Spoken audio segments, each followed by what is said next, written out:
Oh yeah,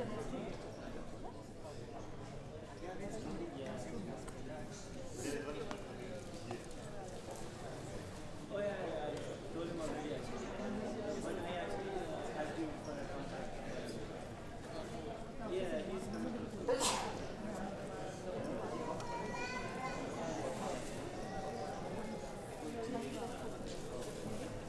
technology now.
I'm planning like somewhere around spring next year for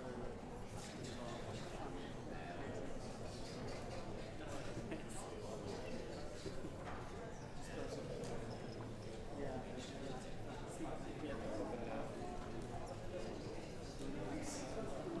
Do something cool anymore.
Jason Walker.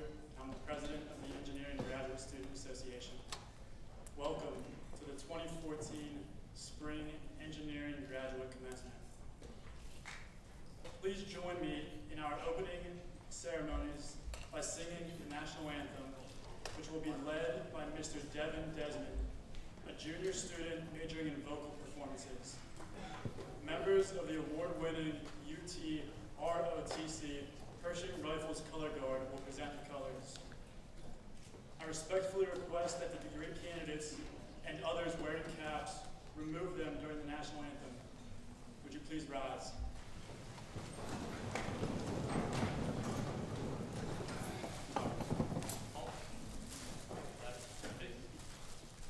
Present. Mark.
Please be seated.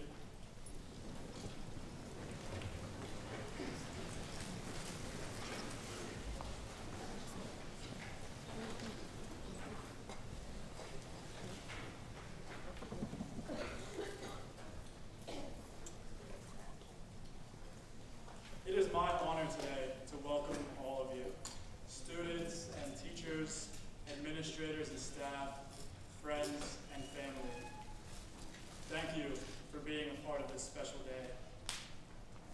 I've had the pleasure of opening this ceremony before, but until today, I have been unable to appreciate and share this moment with my fellow graduates.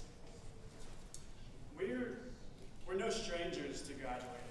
We graduated high school, we graduated college, some of us already graduated graduate school. At times, in moments of doubt, it might occur to us that the only thing we become experts in after all of these years is graduating. Luckily, of course, that couldn't be further from the truth.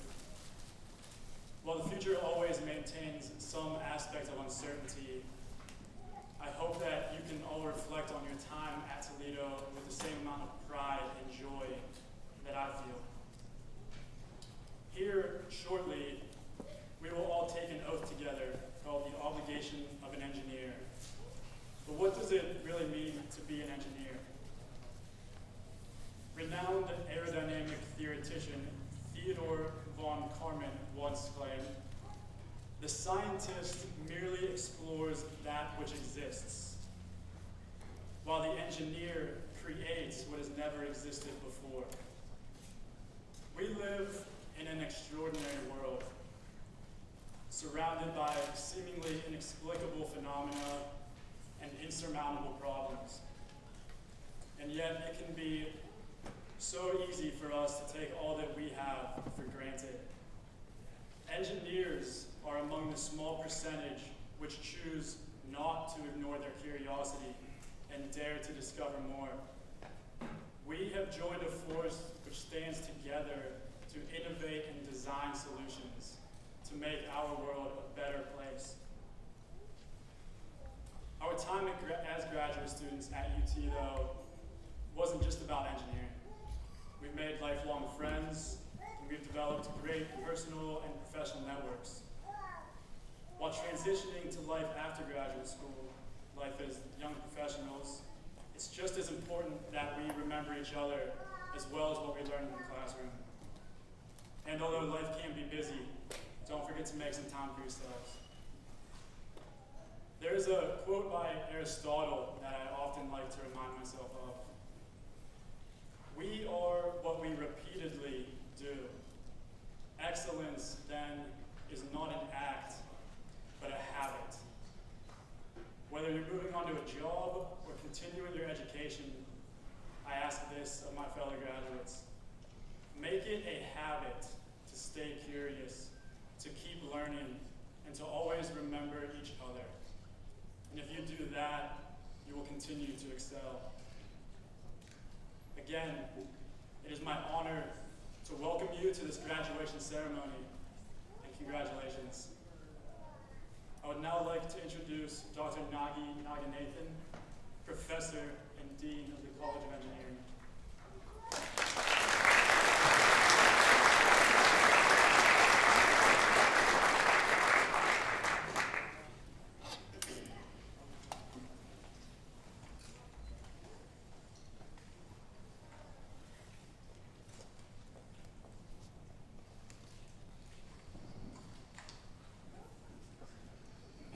Good afternoon.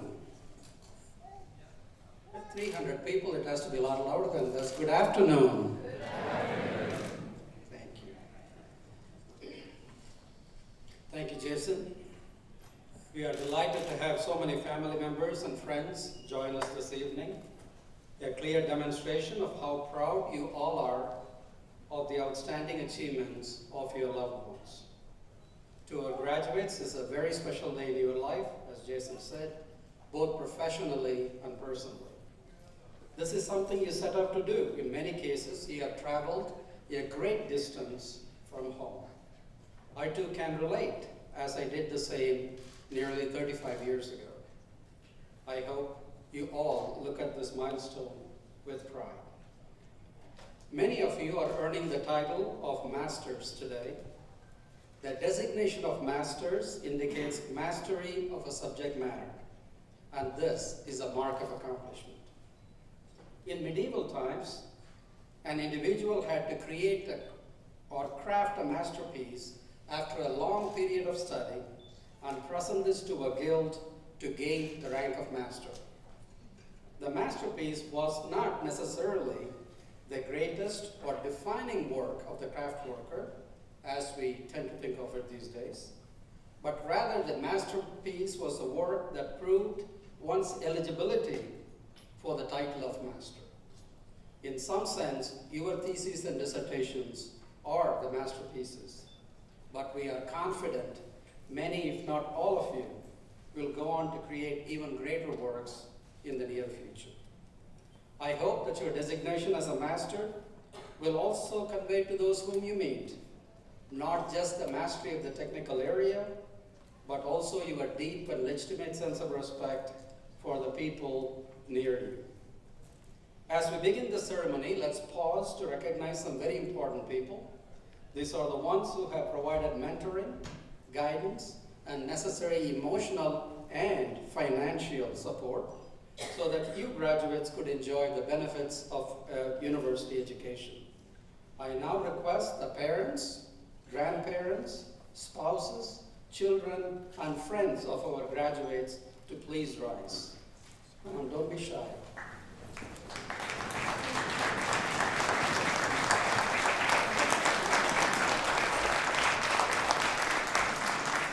Thank you. Please be seated. I now ask our College of Engineering faculty who are here today, including those in administrative roles, to stand up and be recognized Their mentorship has helped our graduate students reach this milestone. Please join me in thanking them.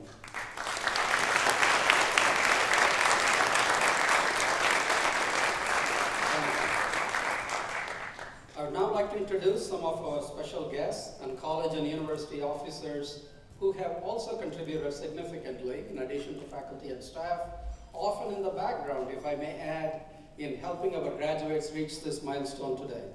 As I call their names, I request them to rise and remain standing. Please hold your applause until all of them have been recognized. First, we have Mr. Joseph Zerbe, Chairman of the University of Toledo Board of Trustees. Mr. Zerbe is the President and General Manager of the Toledo Blade.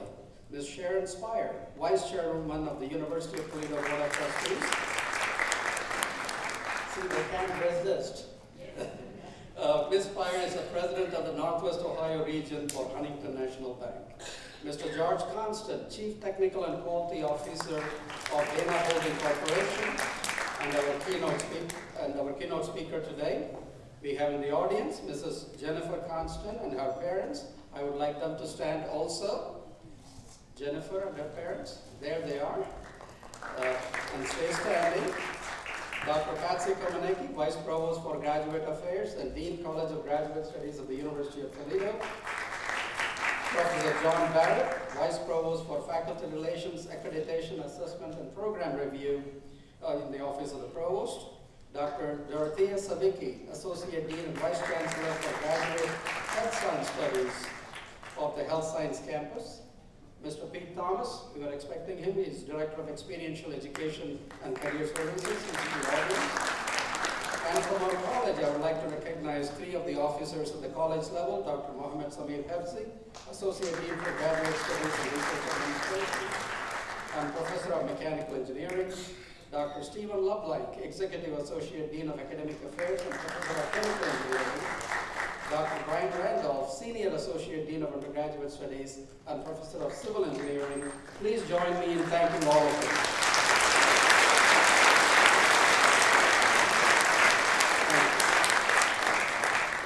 While today is mostly about many who are leaving the school to enter a daily work schedule outside our campus, this is also a very fitting occasion to recognize colleagues who will be discontinuing their traditional work schedules in our college. First, I would like to invite Dr. Sala Jabrin to come forward and join me at the podium. Dr. Jabrin. Dr. Jabrin has served our college as Director of the Polymer Institute and Professor of Chemical and Environmental Engineering since 1987. In 2010, Dr. Jabrin was named a Distinguished University Professor, the highest academic honor our university bestows on a faculty member. He holds a bachelor's degree in chemistry from Dartmouth College, a master's degree in polymer science from Brooklyn Polytechnic Institute, and a PhD in polymer science and engineering from the University of Massachusetts. Prior to joining UT in 1987, Dr. Jabrin was a senior executive in the Plastics Technology Department of Owens, Illinois, where he developed global recognition as an innovative leader in PET properties and processing. One of his many inventions and patents is visible to us every day. It is his team that developed the 2-liter plastic bottle that we so take for granted every day. It was his group that developed it right in this physical site a few years ago. Dr. Jabrin was the driving force behind establishment of the Polymer Institute in '87. The research income generated by the Polymer Institute exceeds $13 million. He also developed the Industrial Consortium, the Active Barrier Consortium. In support of his research efforts, he has supervised more than 40 master's and 20 PhD students. He is the author of more than 100 technical papers and presentations and holds 35 US and international patents. He also is a recipient of many awards, including the University Outstanding Research Award, and he was elected to the prestigious grade of the Fellow of the Society of Plastics Engineers in 2007. He received the Lifetime Achievement Award from the Society of Plastic Engineers in 2005. Thank you, Sala, for your great service to our college, and congratulations on your retirement.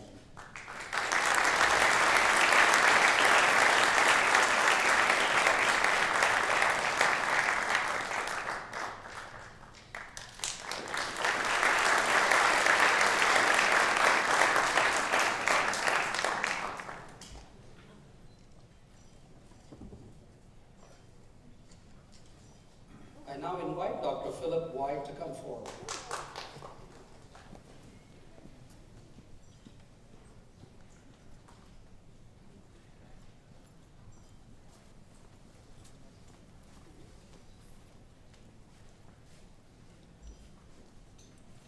Dr. White is retiring this year after 35 years of service to the University of Toledo, not including his years before that as a student.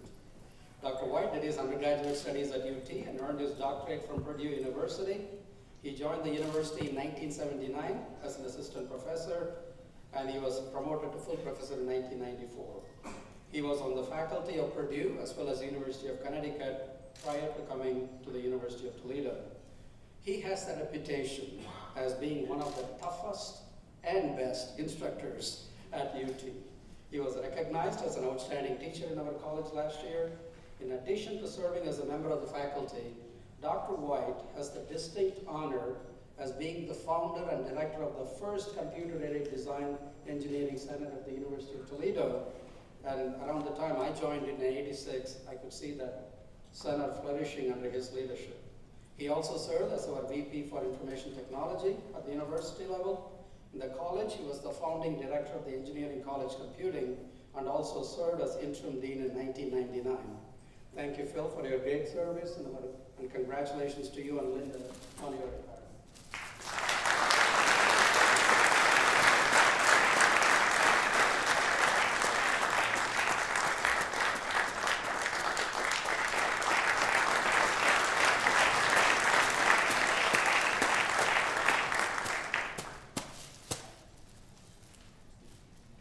I would also like to recognize the members of Dr. White's family as well as Dr. Jabrin's family who are able to join us here today. So could you please join? Lydia, you should be the first one to get up, then everybody else will. Both Jabrin and White family are here.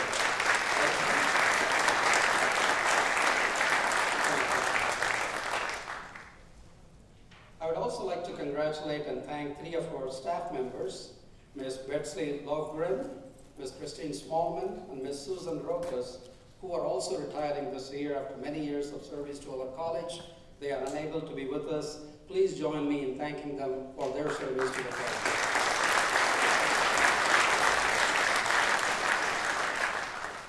Next, we would like to recognize members of our current faculty and staff who have distinguished themselves with special and unique contributions.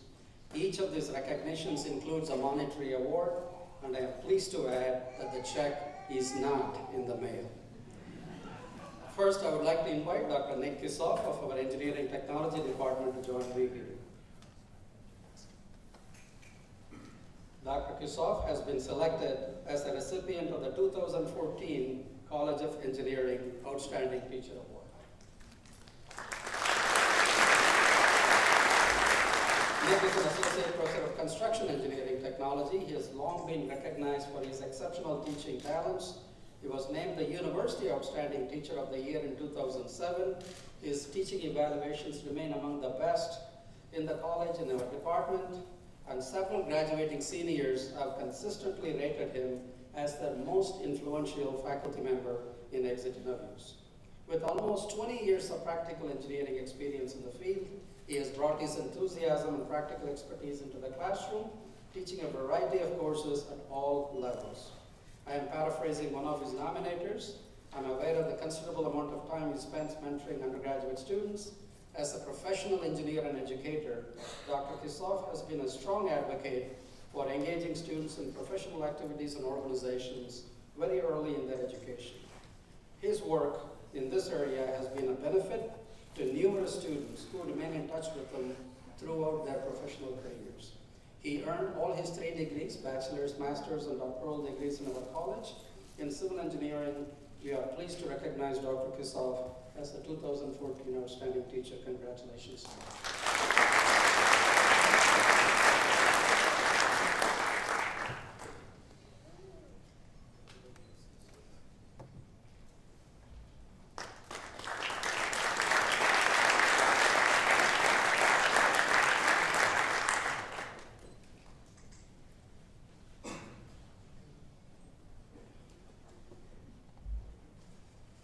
This recognition also includes a monetary award of $1,500 and a certificate.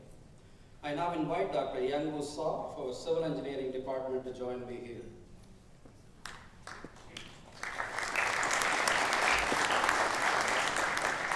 Dr. Saw is the recipient of the 2014 Engineering Outstanding Research Award. Dr. Saw received his undergraduate and MS degrees from South Korea. He received his PhD in environmental engineering from the University of Cincinnati in 2008 and joined our faculty. At the University of Toledo, he has established a biofilm research group. His primary research interests are in the areas of microbial ecology in environmental systems. He currently focuses on providing engineering solutions related to controlling biofilm formation in engineering systems, as well as contaminants in water and soil environments. He has mentored 2 postdoctoral researchers and served as a major faculty advisor for at least 5 doctoral students and 8 master's students during just the last 6 years. He is very active with undergraduate students as well as high school students, giving them unique opportunities in his laboratory.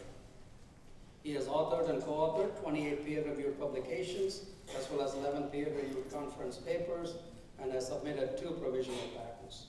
He has multiple research grants from several agencies like US EPA, Ohio Third Frontier, and others.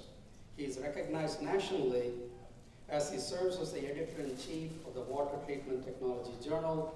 He also serves as a faculty advisor for the UT chapter of Engineers Without Borders, and is involved in various outreach activities for students from underrepresented groups, including Toledo Excel and the Latino Youth Summit. This recognition includes the monetary award of $1,500 and a certificate. Congratulations, Young.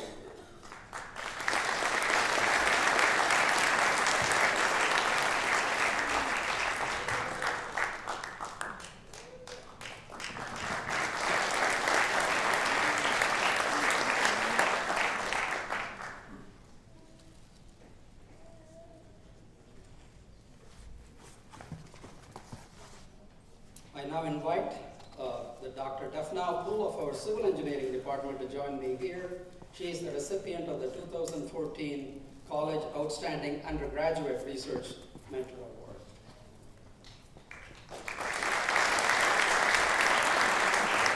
Dr. Pool received her undergraduate degree in chemical engineering from Turkey, her master's degree in environmental engineering from Michigan Tech, and her PhD in civil engineering from the University of New Hampshire in 2004. She has established a sustainability engineering infrastructure laboratory here at the university, and she works on many areas related to sustainability and education research.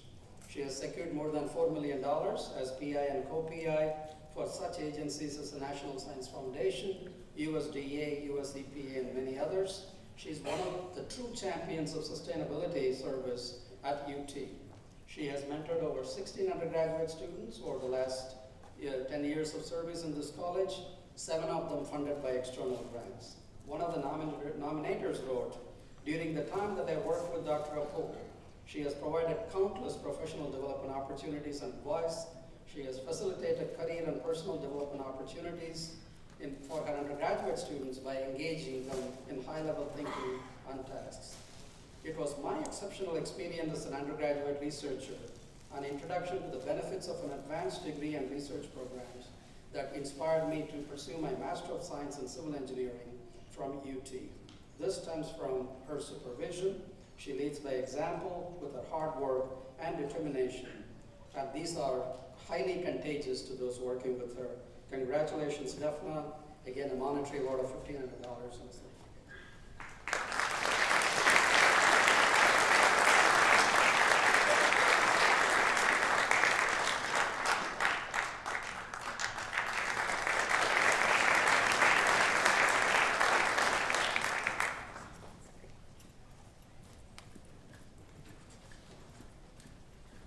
I now invite Ms. Adrienne Aguilar, Program Manager of our Lorain County Community College Computer Science and Engineering Program, to join me here. She is the recipient of this year's Outstanding Staff Award in the college.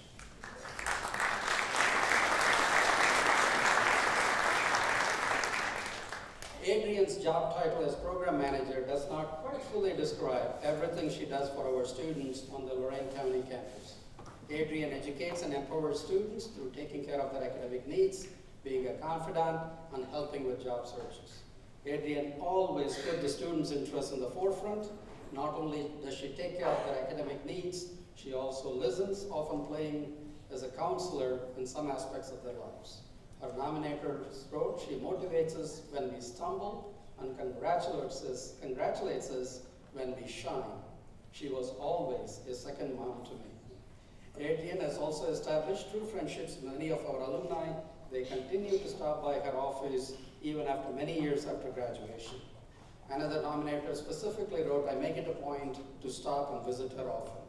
Not only Adrian is a winner of our college's Outstanding Staff Award this year, through an independent process, she was also chosen as one of the University of Toledo Outstanding Advisors this year. So it is double the pleasure for all of us. The college recognition includes a monetary award of $1,000 and the certificates. Congratulations, Adrian.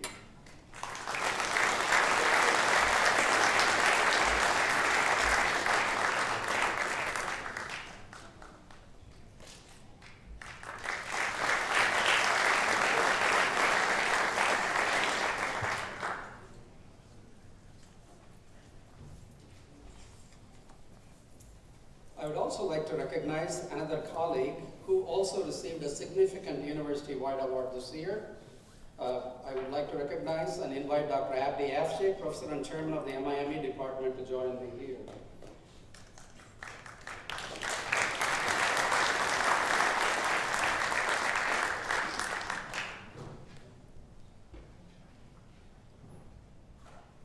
Dr. Afshe joined our faculty in 1984. His research is in the area of fluid mechanics, specializing in jet propulsion and wind energy, among others.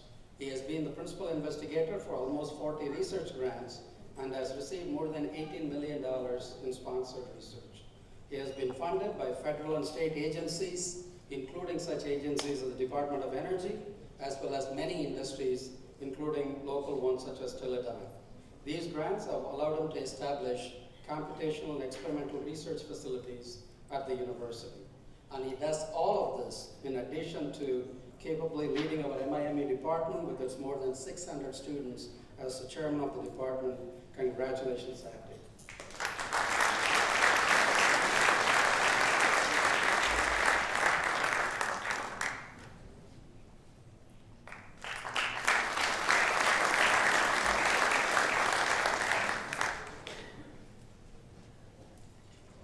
Next is our student awards.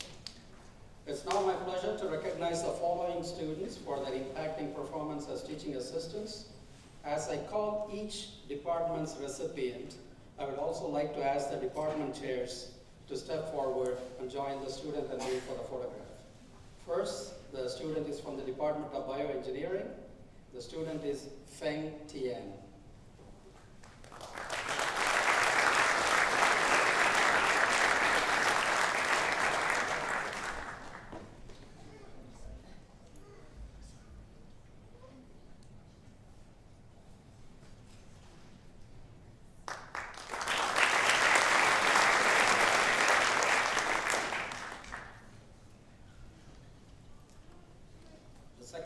In the Department of Chemical Engineering, it's Michael Angelo Miranda.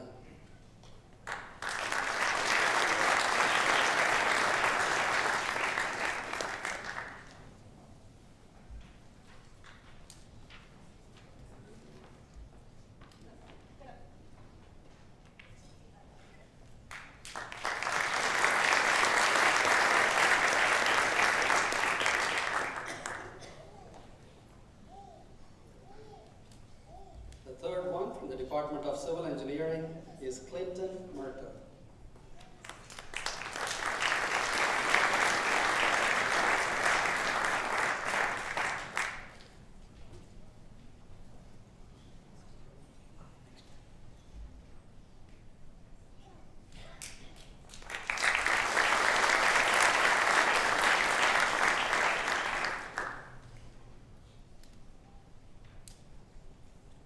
From the Department of Electrical Engineering and Computer Science, we have Jacob Phillips. Is Jacob able to join us today? Now we'll go to Engineering Technology. The student is Srijana Adusmilli.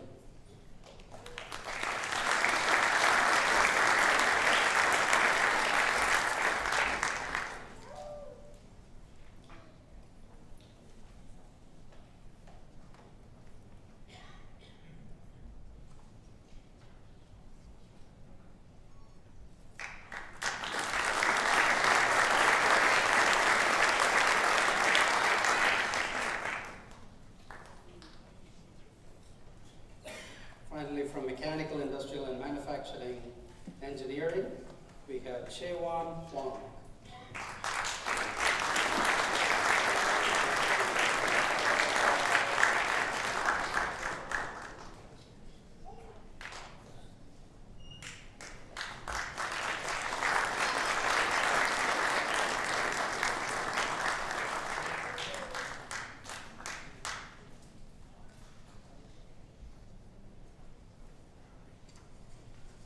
Following this, we would like to recognize the students for their outstanding performance in their master's thesis and our master's projects.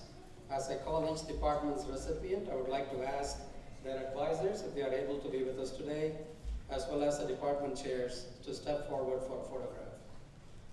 From Chemical Engineering, we have Sunita Asapu.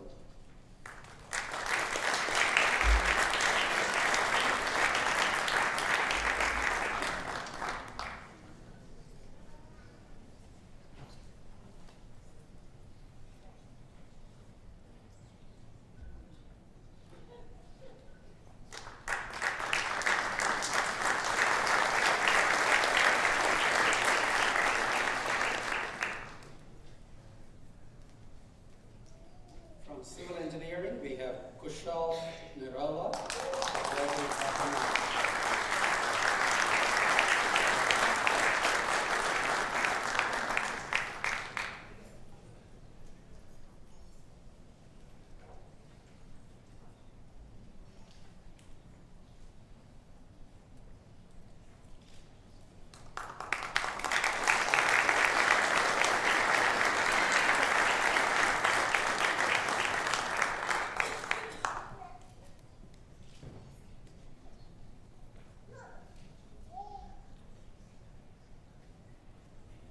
From Electrical Engineering and Computer Science, we again have Srijana Adusumilli.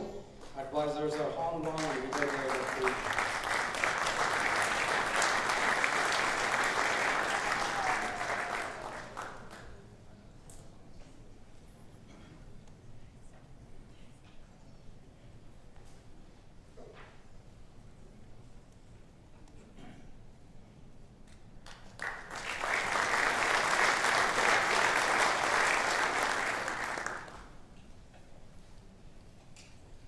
From Mechanical, Industrial, and Manufacturing Engineering, we have Jacob Ikis. Advisor is Dr. Chunhua Sheng.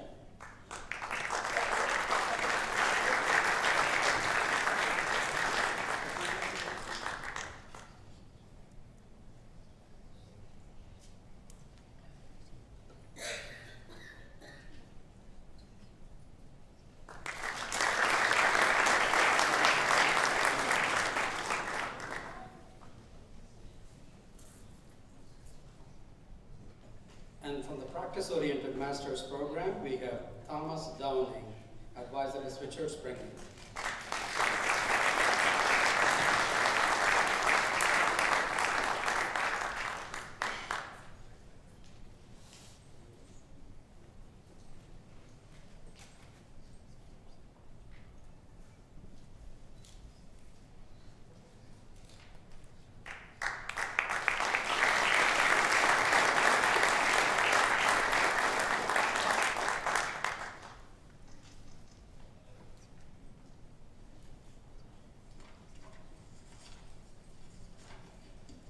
That completes the awards portion of the program. It is now my pleasure to introduce our keynote speaker, Mr. George Constand.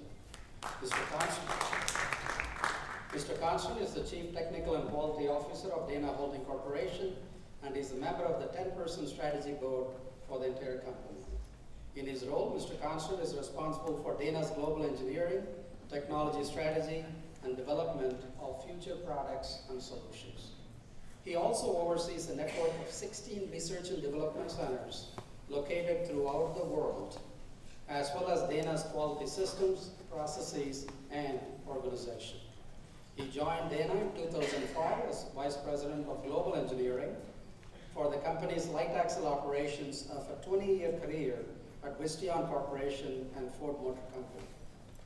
At Visteon, he served as Director of Chassis Driveline Engineering, and prior to that, he was Director of Quality for North America and Asia Pacific. As Visteon's top quality leader, Constand helped standardize processes throughout its global manufacturing base.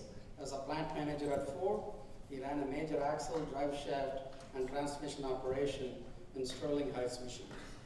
His experience also included positions of increasing responsibility in the areas of manufacturing, engineering and planning, product design and engineering, program launches, and the development and management of technical centers around the world.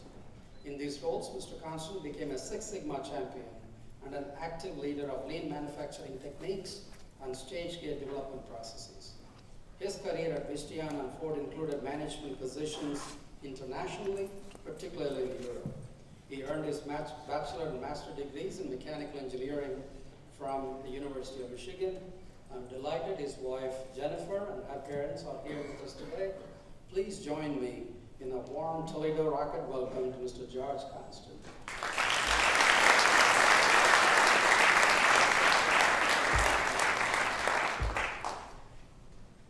Naganathan, trustees of the university, faculty and staff, proud guests of the graduating class, and you, the graduating class of 2014.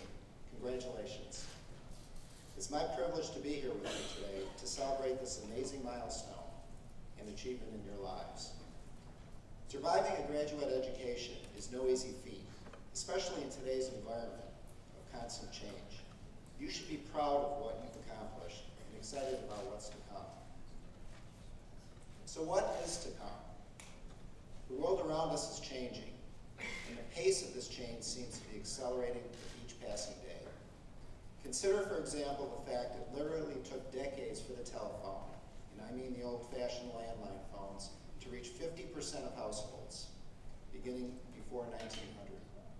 Compare that to 5 years it took for cell phones to accomplish the same penetration in 1990. Or the fact it took 30 years for electricity to be adopted by 10% of the population, but less than 5 years for tablet devices to achieve that same rate. Today I represent Dana, one of the world's leading vehicular suppliers and well established in this community for the last 86 years. It's a company whose success has been based on its ability to utilize technology and innovation to create solutions all over the world. And we rely on engineers like you to make sure our company can thrive in the future as we have since our beginning in 1904. Working together in collaboration with the University of Toledo College of Engineering and similar organizations throughout the world, we strive to make our world a better place by helping our customers achieve their environmental and sustainability objectives. And I can tell you we're experiencing technology acceleration like never before. 10 years ago, the typical design cycle for a vehicle was 72 months. Today, it's 24 months. And I could provide you with dozens more examples from just this industry, examples that impact everything from engine design to vehicle connectivity. If you'd have told an auto enthusiast 15 years ago that by 2014, we'd have production vehicles that park themselves, have aluminum engine blocks, rear view cameras, the ability to read messages from your phone through your car speakers, they'd think you were nuts. Yet all of that is true today. It might even be obsolete technology in 5 years. How many of you use a CD player in your car anymore when you can connect your smartphone via Bluetooth? Yet a CD player in a car was considered cutting edge 15 years ago. It's difficult to predict what's going to happen in the future. Some have made bold predictions that ended up being wrong. I'm sure you're aware of the example of Lord Kelvin, who said X-rays were nothing more than a hoax.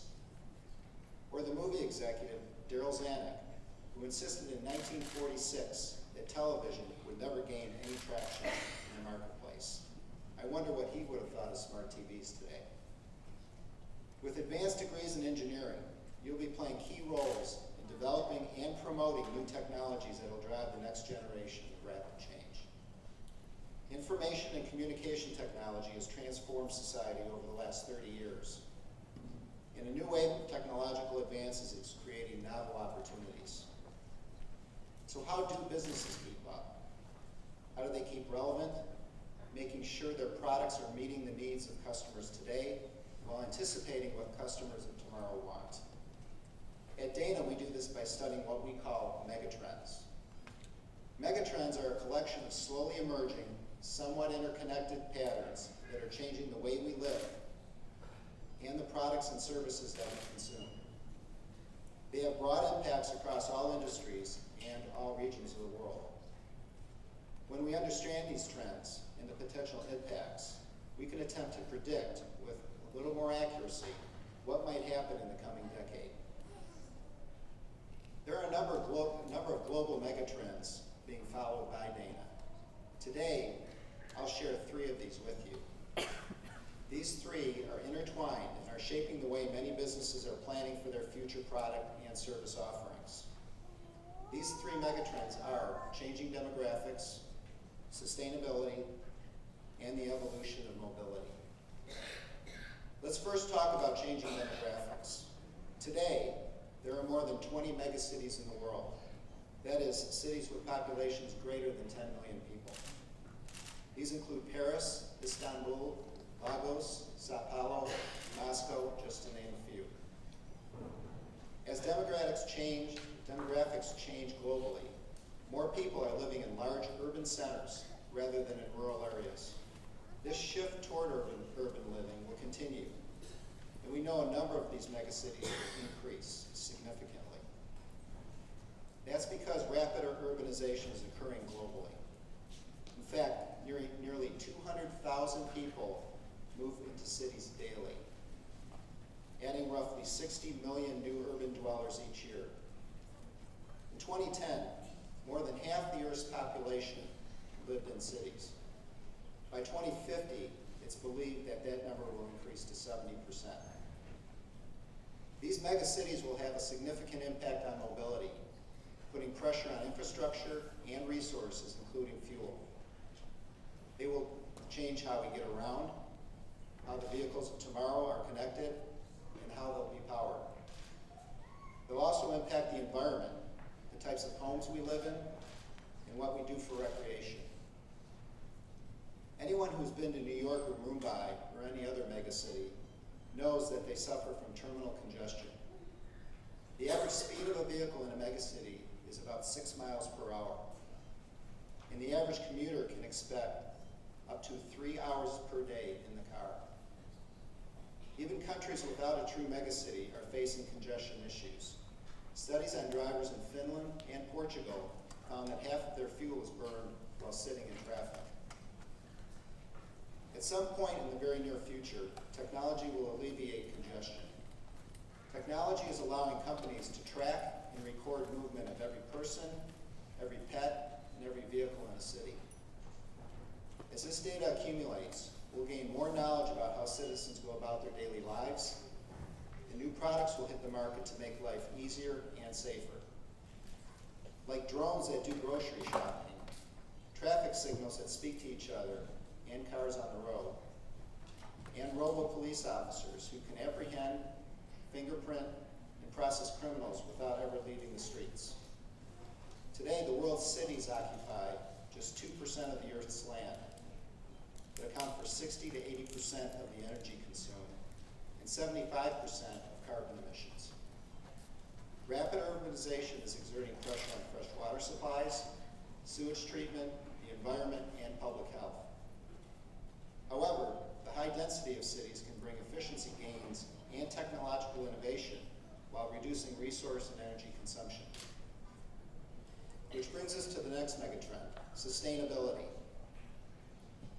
As more people move to large urban centers with streets clogged by vehicles, increasing pressure will be put on our planet's limited natural resources, placing emphasis on a trend toward eco-friendly, sustainable systems. While some progress is being made here, like efforts to convert landfill gases to usable energy, there's still much more to be done. Congestion and the associated carbon emissions means we'll need more mass transportation, more hybrid and electric vehicles, more efficient internal combustion engines, and vehicle-free or low-emission zones, which will result in less dependence on fossil fuels. However, a lack of charging stations, coupled with the high cost of batteries, will likely keep global market share of electric vehicles below 12% as we reach 2025. Internal combustion engines, fueled by gasoline and diesel, will continue to dominate the market. Of the roughly 100 million vehicles that will be on the roads in 2020, just 3% are expected to be powered by electricity. But vehicles aren't the only source of carbon emissions we can control. As our cities grow in size, the types of buildings in which we live, shop, work, and learn can be built to be both smart and green.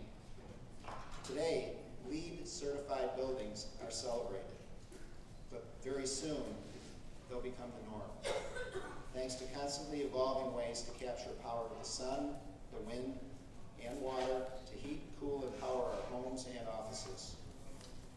In addition, captured rainwater will be processed and used to hydrate people, plants, and animals.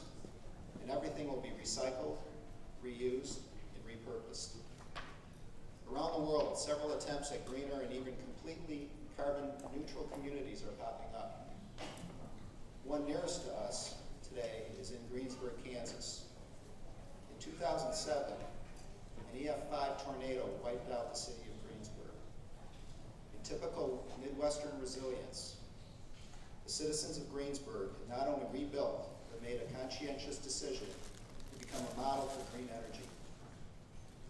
LEED Platinum certified buildings in the town include the new City Hall and a 48,000 square foot County Memorial Hospital.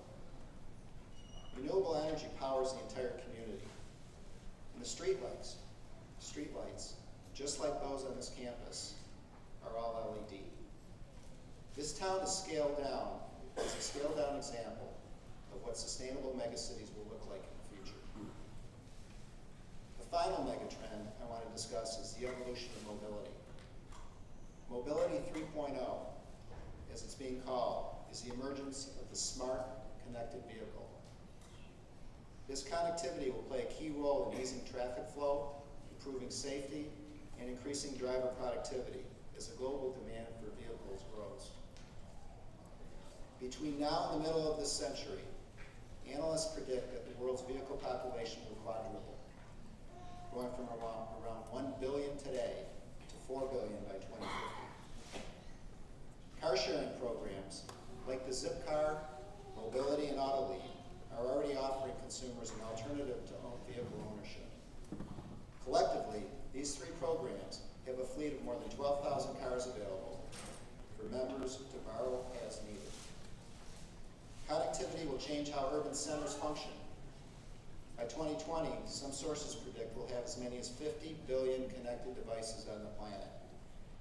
That's more than 6.5 devices for every man, woman, and child on Earth.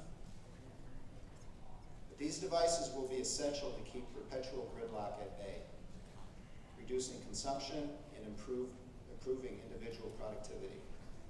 Automakers and communication providers will be teaming up, resulting in more innovative partnerships and new ways of getting people from point A to point B in the future. Virtually every automaker is experimenting with the connected vehicle systems. These systems use IT to provide unique services to the driver, such as real-time traffic information, parking spot availability, and detail regarding energy consumption. Today, we have cars that can drive themselves, talk to other vehicles on the road to help avoid collisions, and become wireless hotspots. These automated assist features seem really cool to us now. But 15 years ago, this type of stuff was scary science fiction. And 5 years from now, we'll probably think of it as old-fashioned.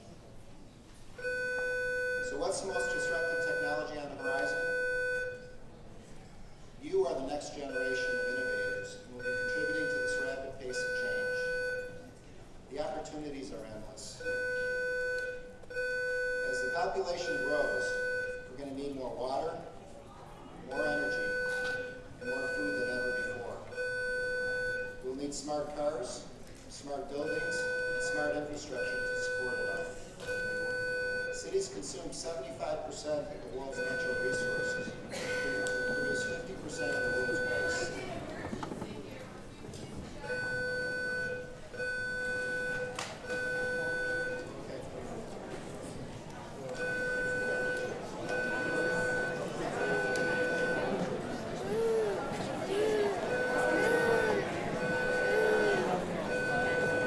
We will step outside and then come right back in. They'll be here to clear it soon. But as an emergency procedure, we have to request to vacate this auditorium.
There.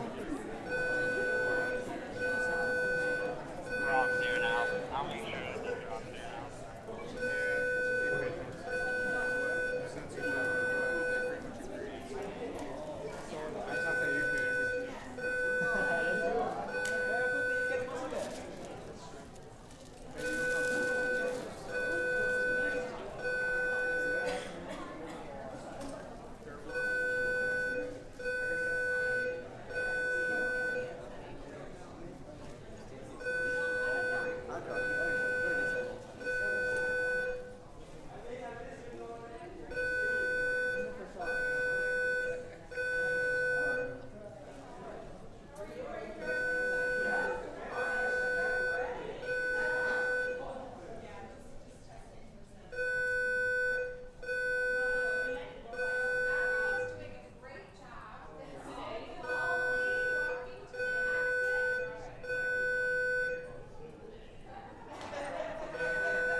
Thank you.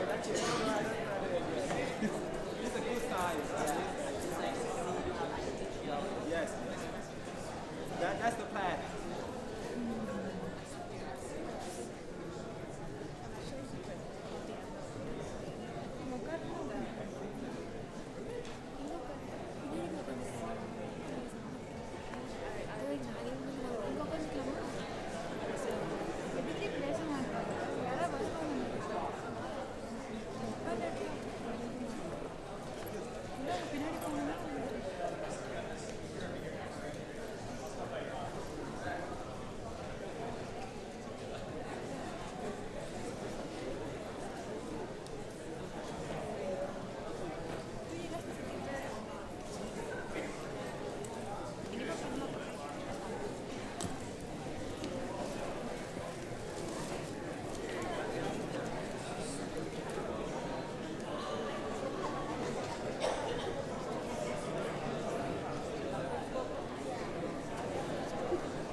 So my speech was that good.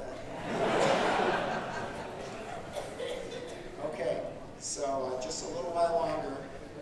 I really was getting toward the end, so I'm going to continue with my closing and really challenge you a little bit.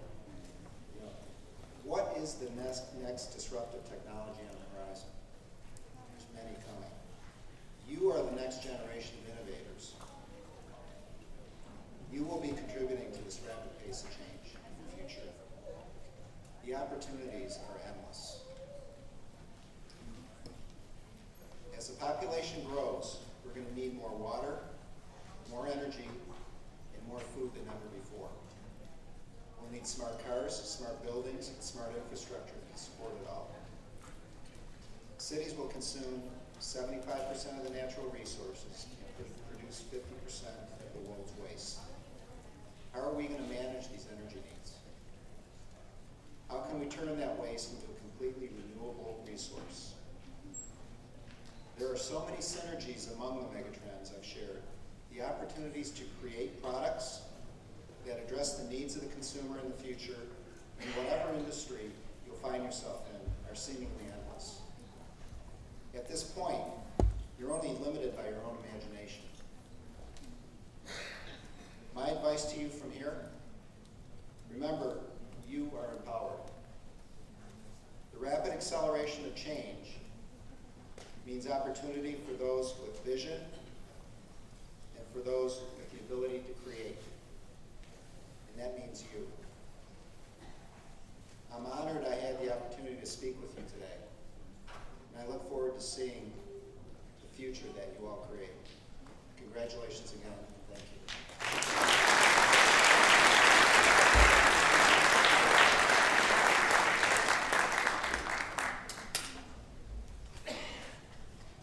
You know, whenever somebody gives a talk, you always say, let the sparks fly. Obviously, something did today. When Mr. Constand's remarks brought me back some memories. In 1979, I was working for an automotive company. Within the same day, I received advice at the two ends of the spectrum. I had one manager tell me, everything that needs to be invented for automotive technology has been done. Don't go into that area. There was another person that told me that we have seen nothing yet. So I want you to step up to the challenge Mr. Constand has given today in terms of the mega trends. There are mega opportunities. I think 21st century is going to be even more exciting than the 20th century. So George, thank you for adjusting your international travel schedule to be here. Within the next 2 weeks, I think he's going to be in 3 continents. You were very kind to set aside this time to join us here today. Thank you so much on behalf of the graduating class.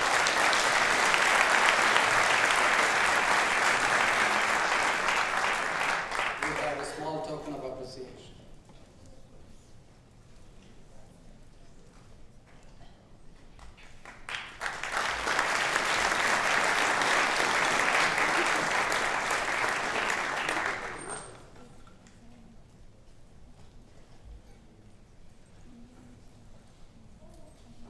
That interruption was just to demonstrate nothing can stop an engineer's resilience.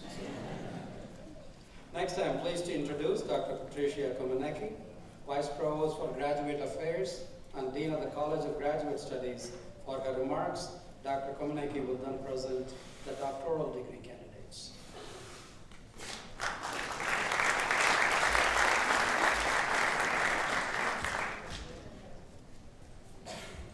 Good afternoon, everyone, and thank you, Dean Naganathan, for your kind invitation, and it's also a pleasure to be here with the faculty of the College of Engineering.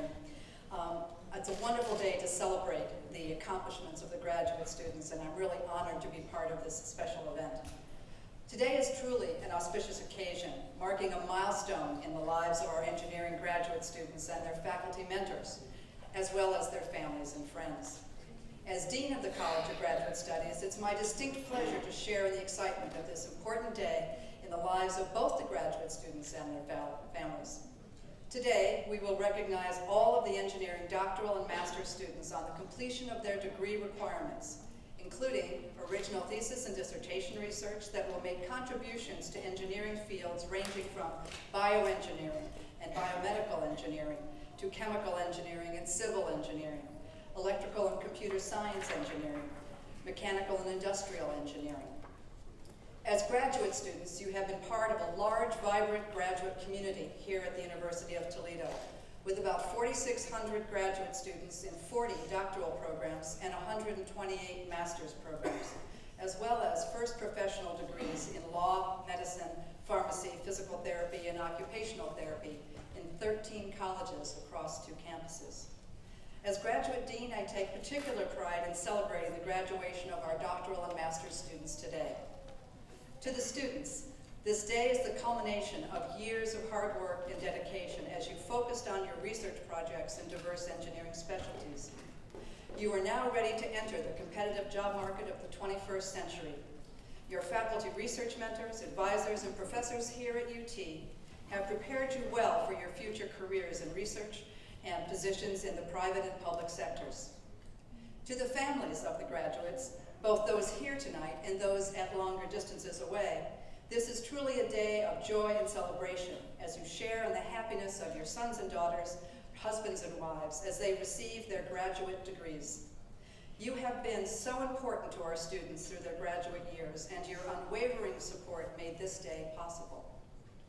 So today, we celebrate the accomplishments of all the graduate students in the College of Engineering. You, our graduates, will leave UT to embark on your career journey, armed with the knowledge that you are ready to face the challenges and opportunities to come. You have not only gained the discipline-specific knowledge that you will need, but also have learned important skills to assist you as you navigate the new environments that you will face as you leave us. Many of you will secure positions in the industrial sector, while others will seek academic posts. And at this defining moment in your careers, you may be asking yourself some key questions. What skills have I acquired? What opportunities and challenges will I face as I enter the 21st century workforce? What careers might await me? Well, I'm here to tell you and assure you that your future is bright, since you have gained in-depth knowledge in your chosen discipline. You've learned to think critically and to ask questions and to brainstorm solutions, usually part of a team, and those are very important professional skills that will serve you well in the future. You are at the crossroads as you leave the academic environment and seek employment in the outside world, as we say. It's a very challenging economic time here in the United States and in many places in the global world. good news is that the Bureau of Labor Statistics projects that overall employment for all engineers will grow by 11% over the next decade, and the numbers are even more exciting for those with graduate degrees.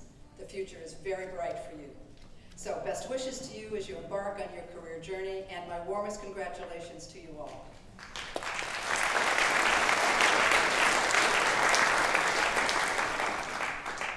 Today, there are 16 candidates for doctoral degrees, and I'd like to ask the candidates for doctoral degrees to please rise.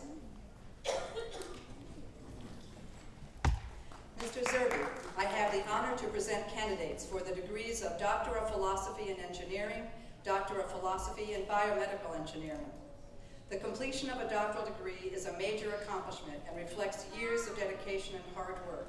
As Dean of the College of Graduate Studies, I offer my warmest congratulations to our newest recipients in recognition of their efforts. Please join me in recognizing these candidates.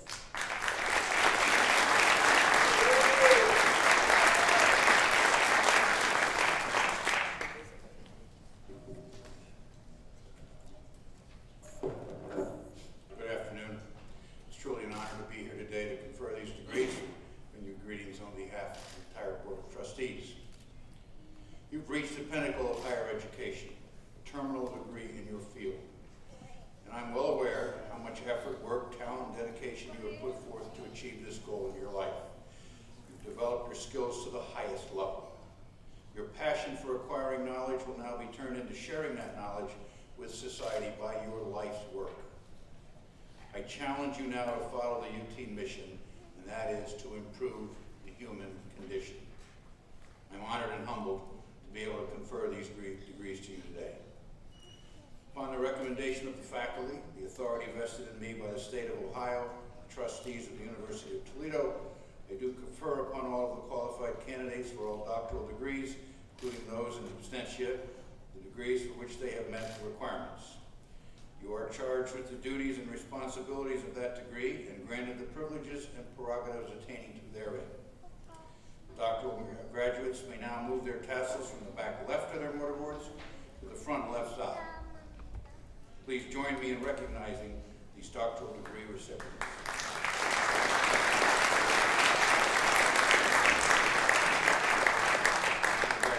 Congratulations.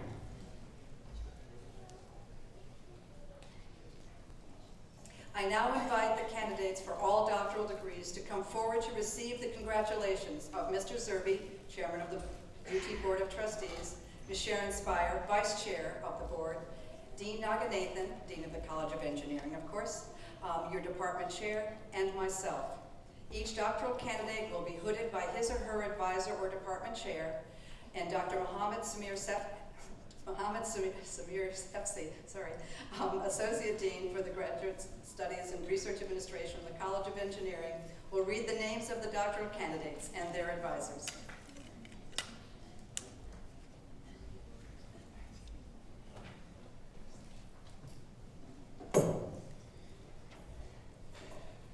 Good afternoon. We start by candidates from the Department of Bioengineering. Kelly Marlowe. And the advisor of Kelly is Professor Patricia Rouleau. Kelly will be hooded by Dr. Rouleau.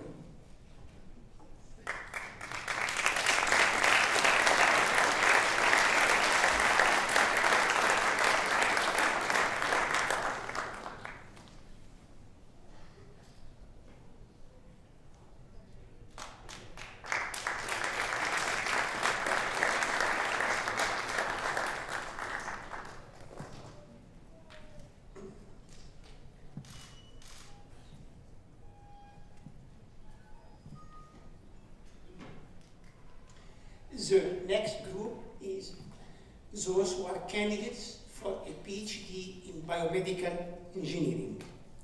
And Dr. Sia Sawiti, can I ask you to join the platform? Abraham Avalos.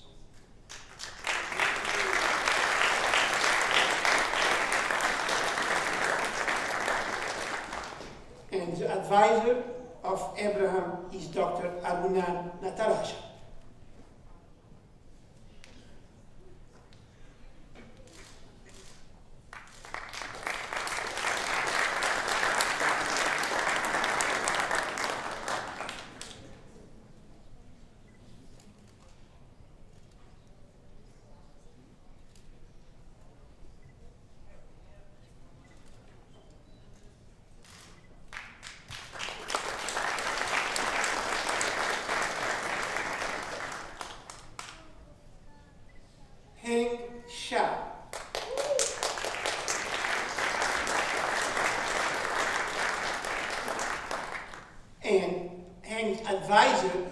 Professor Patricia Bruno.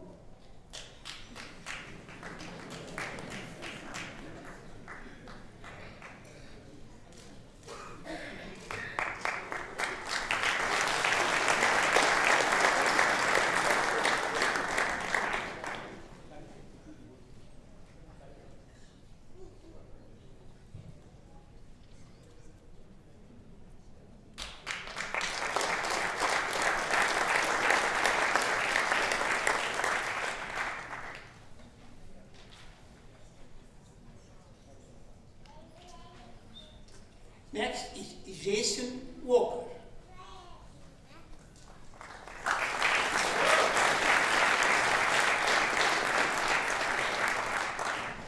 And the advisor of Jason is Dr. Muhammad Al-Ahimi.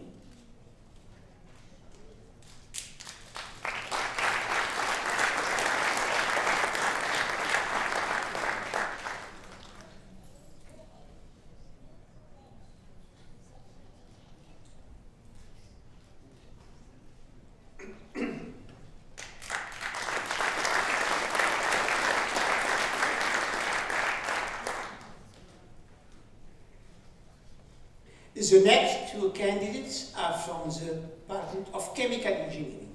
May I ask Dr. Lipscomb to join the stage.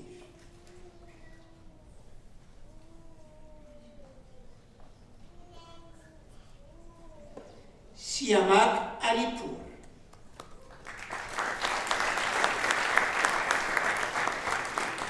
The advisor of Siamak is Dr. Sasidar Varanasi, but Siamak will be hooded by Dr. Patricia Bruno. Dr. Varanasi is out of town.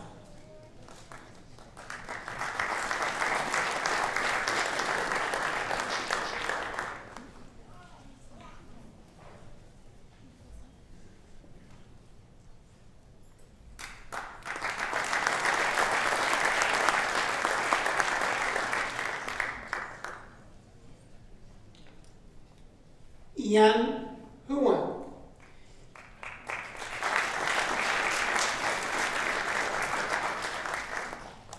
And the advisor of Yan Huang is Professor Yakov Lapitsky.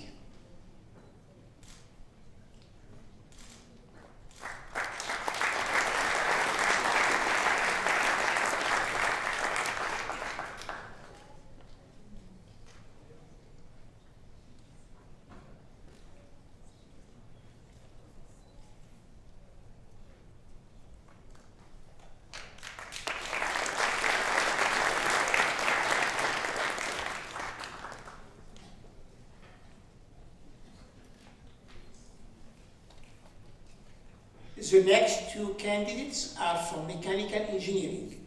May I ask Dr. Avji to join the podium.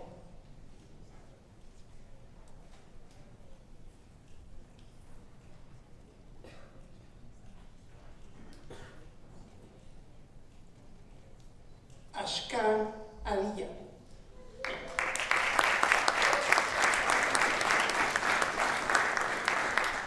And the advisor of Ashkan is Professor Jayatisa.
The advisor of Ahmed is Professor Maramiski.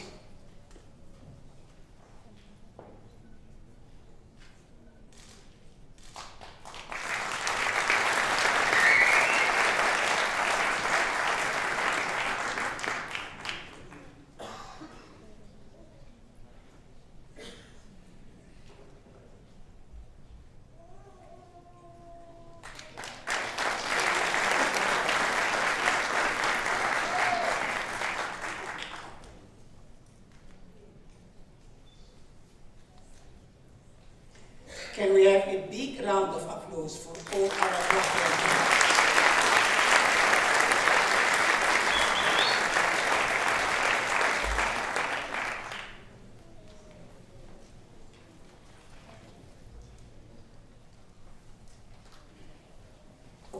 Today, there are 65 candidates for master's degrees, and some of them are able to be with us today. Will all candidates for master's degrees please rise?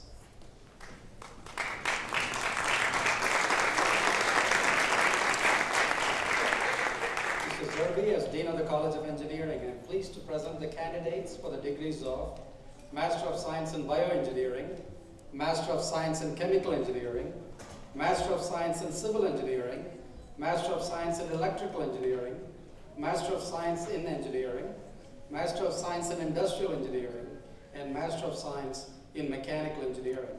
Please join me in recognizing these master's degree candidates.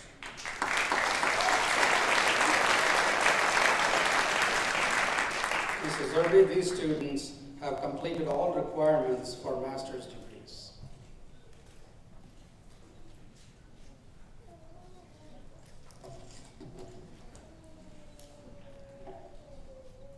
The faculty and the Board of Trustees join me in delivering these congratulations and in noting the insoluble link between you and the University of Toledo.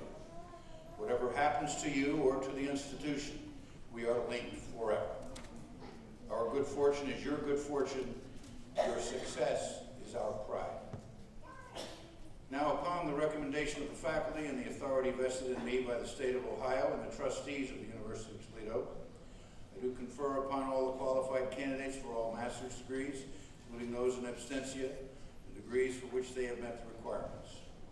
You are charged with the duties and responsibilities of that degree and granted the privileges and prerogatives appertaining thereto. The master's graduates may now move their tassels from the back right of their mortarboards to the back left of their mortarboards. And join me, please, in recognizing these master's degree recipients.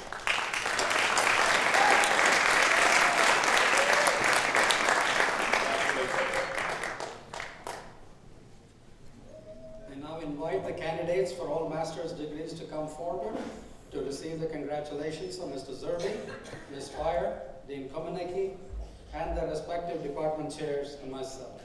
Dr. Hefzi will announce the names of each candidate as she or he approaches this end of the stage to my left.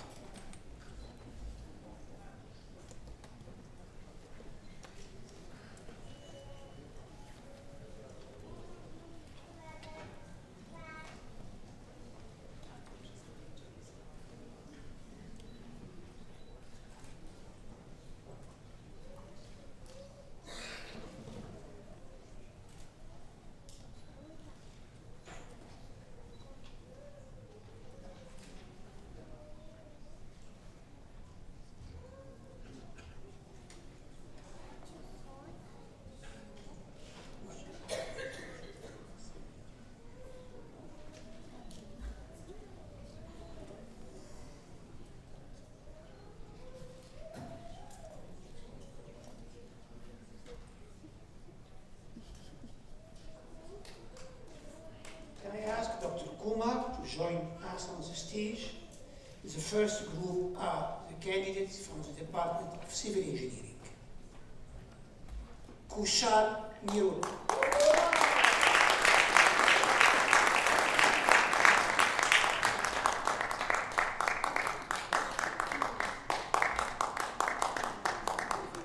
Piman Peter Najib.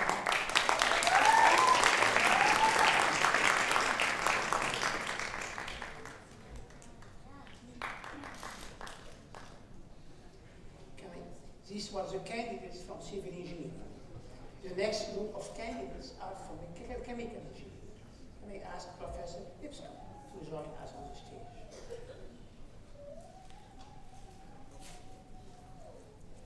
Shewe Zhang.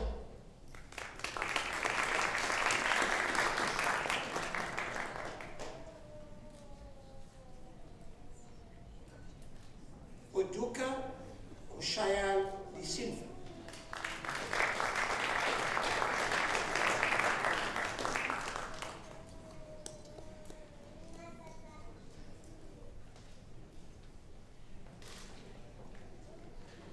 The next group are from the Department of Bioengineering.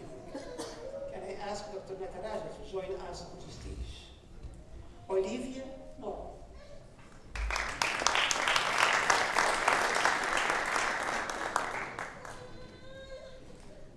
Chase Mann.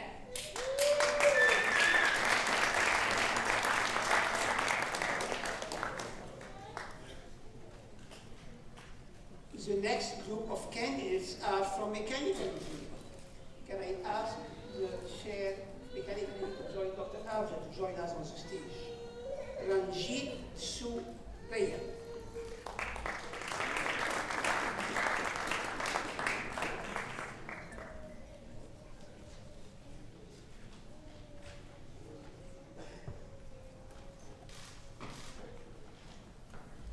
Rajiv Mahendra Kumar.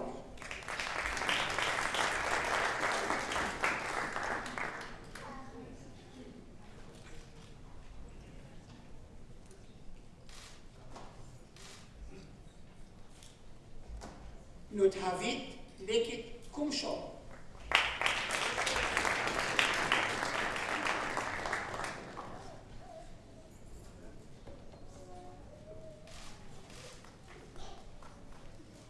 Michael James Kolodrovich.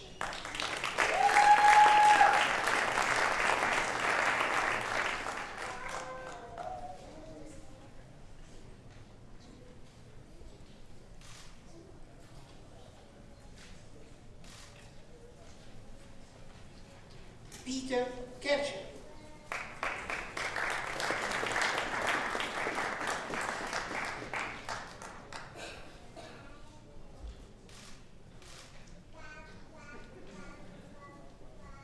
Timothy Jayasingh.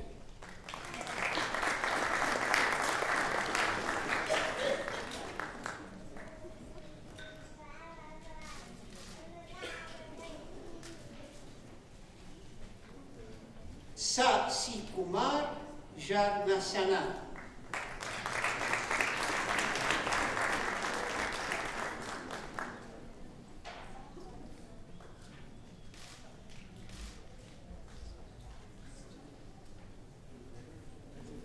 Sashida Raman.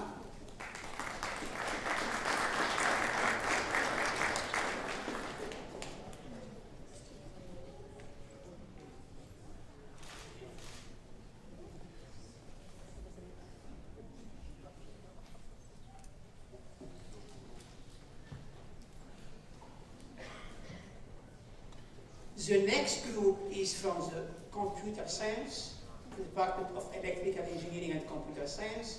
May I ask Professor Alam to join us on the stage? Hussein El Olaymat.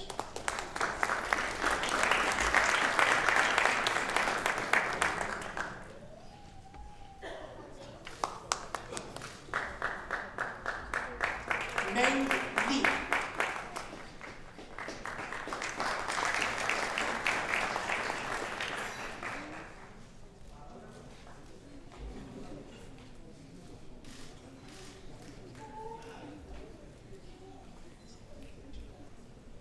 Nan Li.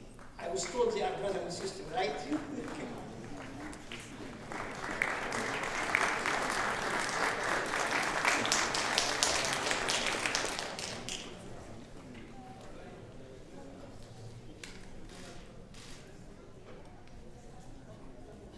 هشام الكحتيب.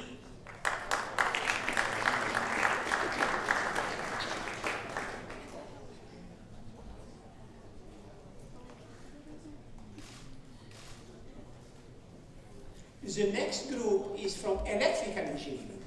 Slujana Alusumini.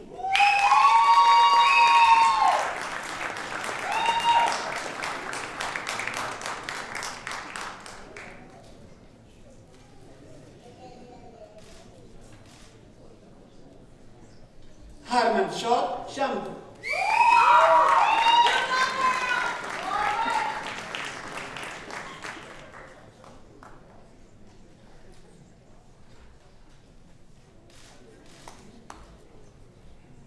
Rodru Duan.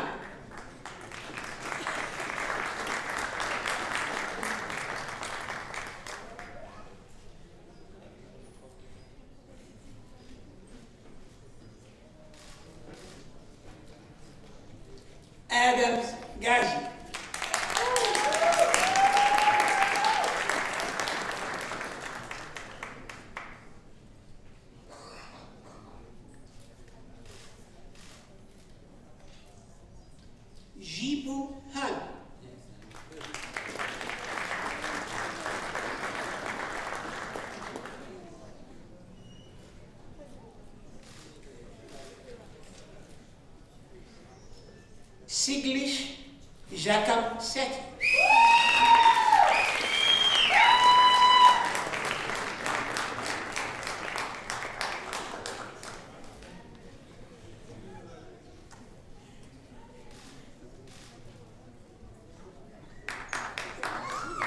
Rohan Repali.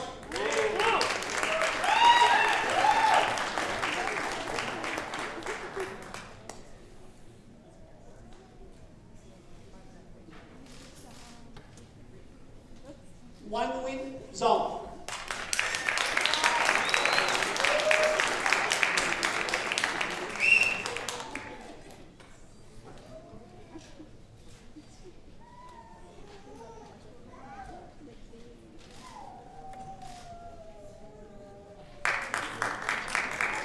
Yuan Wu.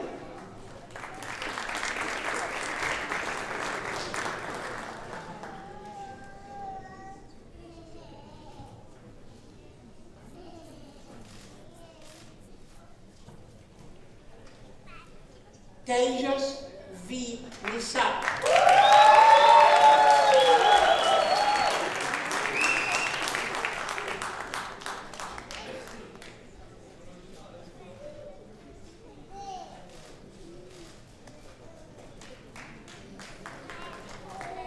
The next group of students is from the practice-oriented master program. May I invite the Professor Evans to join us on the stage?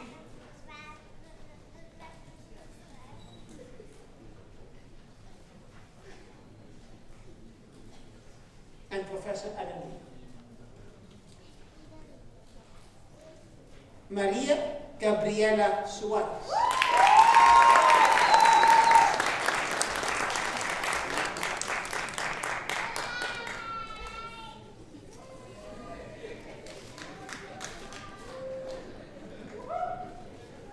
Rachel Franks.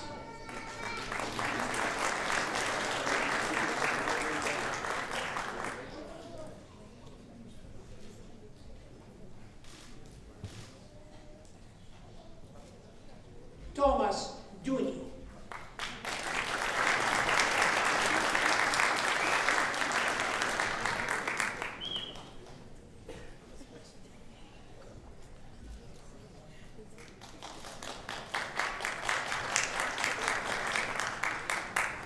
May I have a big, big round of applause for all of them.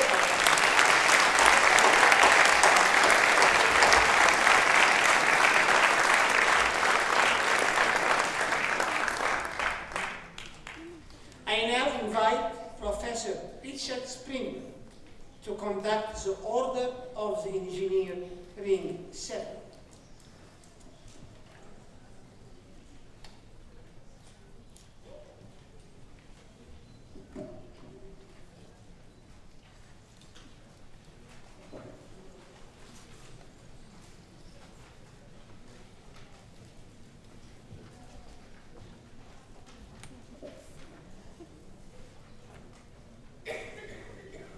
It's my pleasure to represent the engineering alumni of the University of Toledo and the Toledo Society of Professional Engineers who maintain link number 70 for the Order of the Engineer.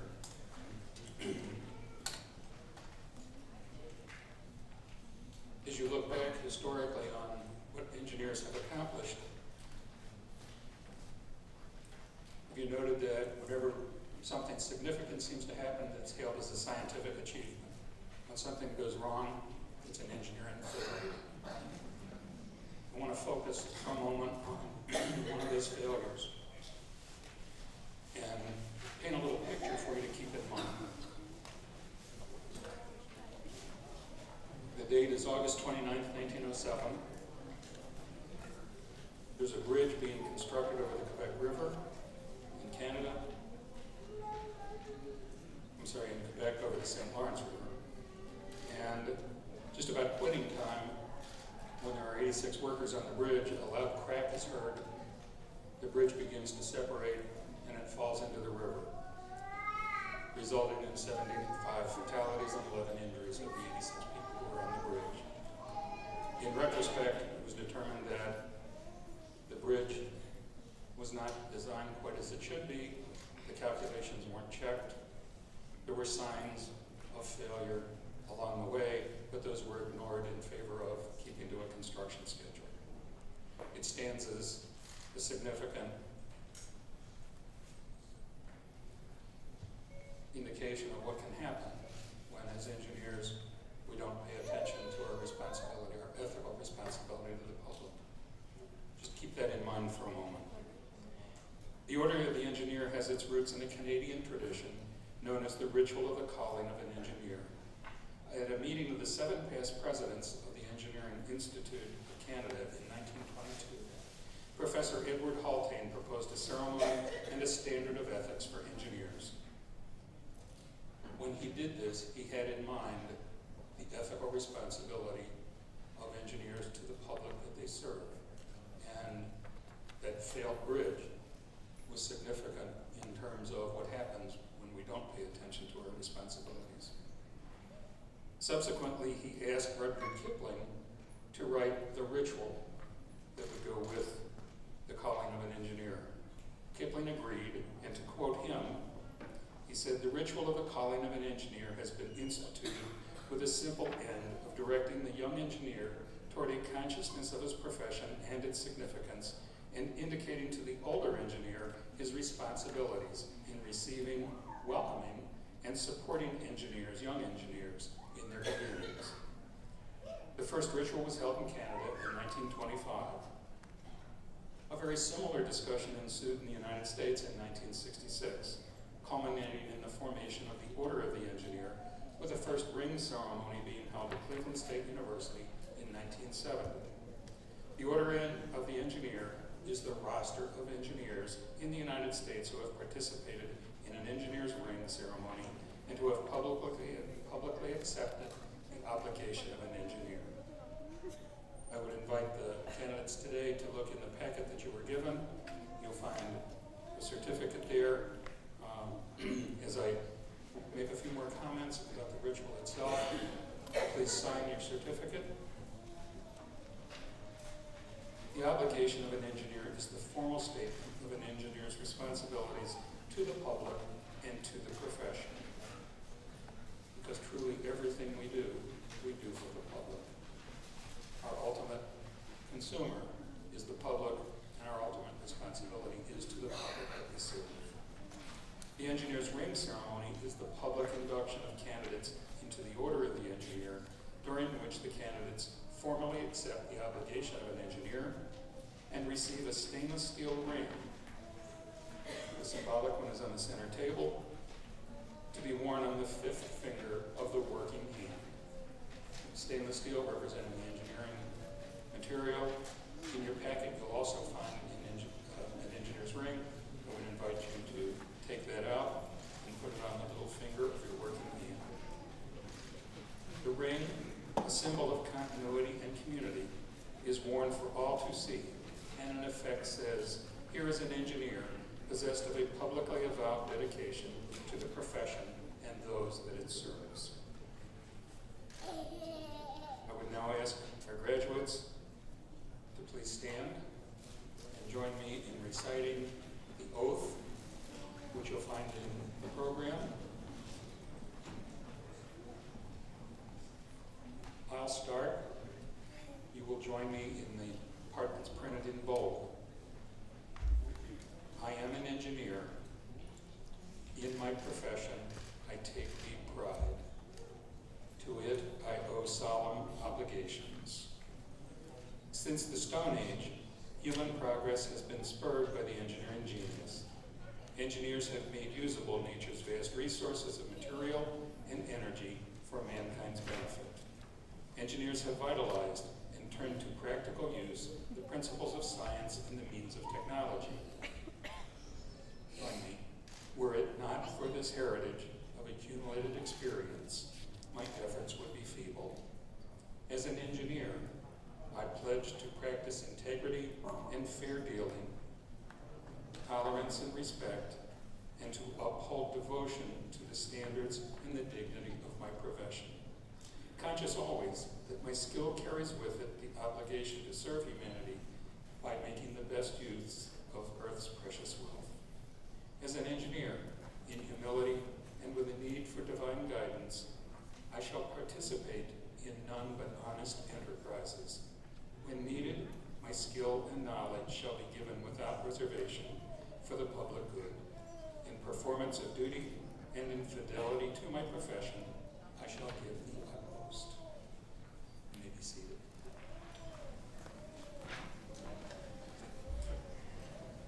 Congratulations on your significant accomplishments. I would invite you to wear your ring with pride, and may it serve you well for life in Cooper. Congratulations.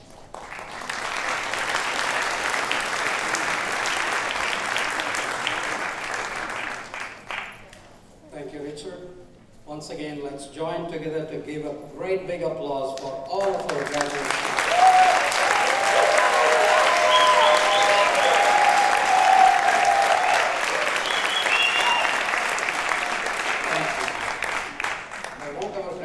I want you all to leave today and remember that as an engineer, your opportunities are endless. I always like to remind that roles of chairpersons of the board and CEOs are not only for graduates from other disciplines or other universities. In fact, nearly 20% of the Fortune 500 CEOs today are engineers. You are well equipped to be among those senior executives, and we had an example with us today. I also want to remind you, there was a young graduate in 1992, and his name is Satya Nadella, and in February, he was announced as the CEO of Microsoft. He got his master's in computer science from a college very similar in scope to ours, which is University of Wisconsin at Milwaukee. Now, he chose to do what our speaker advised you to do today. Look for those mega trends and make sure you don't miss the opportunity. None of these outcomes and events happen without the special efforts of our staff from the various college, department, and university offices throughout the year. Sandy Stewart from the Engineering Dean's Office played a lead role in organizing this event.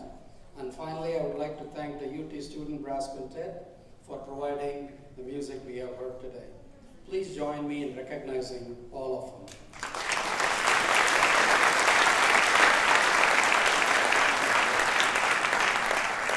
All of you are invited for a reception in honor of our graduates in the main hallway of Nitschke Hall. We will also be taking a group photograph of the graduating class along with the faculty and our special guest. The photograph will be taken in the SSOE seminar room on the first floor of Nitschke Hall. So I'm going to request all the graduates, our faculty, and all of our guests to go straight to the SSOE seminar room, Nitschke Hall 1027, before the reception and await instructions from our photographer. You can then join your families and friends for the reception. I now ask you to rise for the singing of the alma mater, led by Mr. Devon Desmond. I request that the degree candidates and others wearing caps remove them during the alma mater. Those in academic regalia will then remain standing for the recessional. All others are asked to take their seats after the alma mater and to remain seated until the platform party, faculty, and the graduates have left the venue. Thank you very much for joining us in the celebration today, and we wish you all a wonderful summer. Thank you.